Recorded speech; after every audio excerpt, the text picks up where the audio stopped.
So it's really about the idea that, again, in life we are here to learn, and that life is a school, which we have heard before, many have heard before. But to learn from experience, and especially to learn from and with one another, to learn from others, to learn about others, to really get to know them, through which we really get to know ourselves. Which is possible only if we learn to not take the behavior of other people personal, but to see that their behavior, their mentality is part of who they are, their reality, their experiences from which they have learned. And that's just that. It's about what we learn. And you probably know how that is when you are in a relationship with somebody who's difficult. Our usual normal reaction is that we're trying to change that person. That's the reason actually for why we argue with somebody, because we're trying to change that person.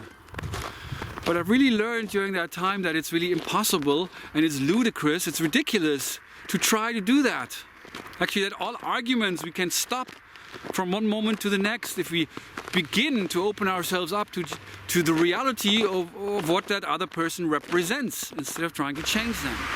Depending also where we grow up in, we take on the consciousness of that environment, be it in the Muslim environment, the Muslim faith, or the Christian faith, or we become atheists like our parents. Whatever it is, we are what we have learned. And so I think it would be very wise for us to be able to, look at that, to really begin on that process, to learn each other, to really get to know each other. And even if especially if we don't agree with something that somebody else says or stands for, their behaviors even, we don't like it, it happens when we take it personal.